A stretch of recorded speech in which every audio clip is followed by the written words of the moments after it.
ka dhacay magaalada Muqdisho gaar ahaan hoteelka Dayax maanta oo taariikh tahay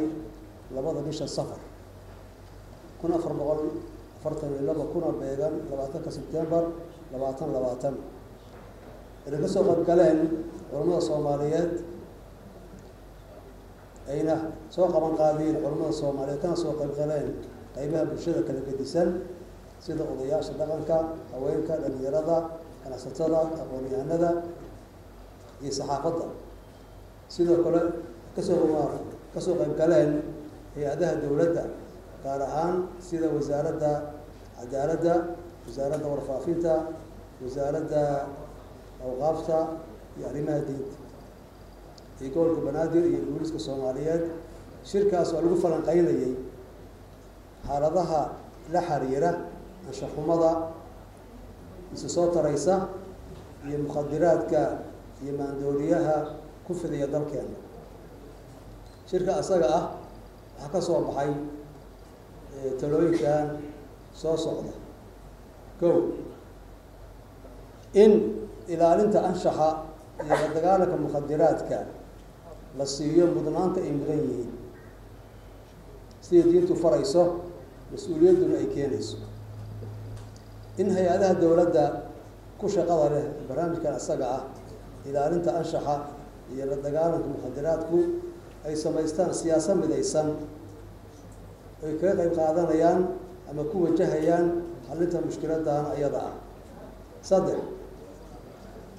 in qaybaha kala gedisan ee shacabka iyo hay'adaha dawladdu ay iska kaashadaan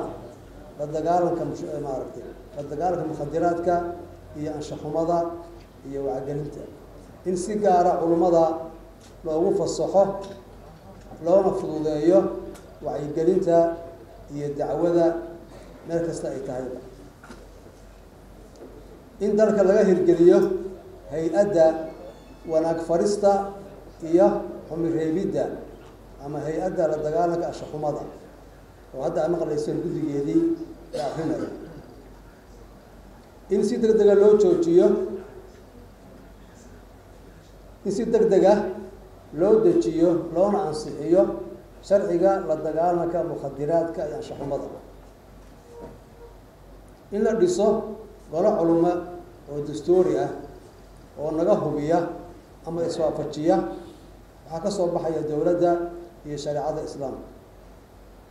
in wax laga qabto hay'adaha ajaanibta ah ee dalka soo gelinaya mukhadaraadka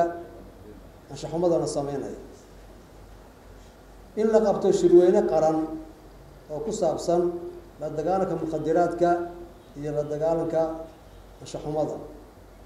ugu dambeyntii in laga hortago oo la joojiyo wax kasta oo dhiiri gelinaya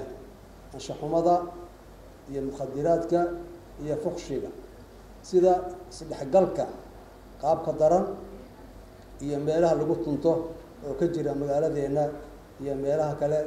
oo dalkeena kamid ah wabillahi tawfiiq. Assalamu alaykum wa rahmatullahi wa barakatuh.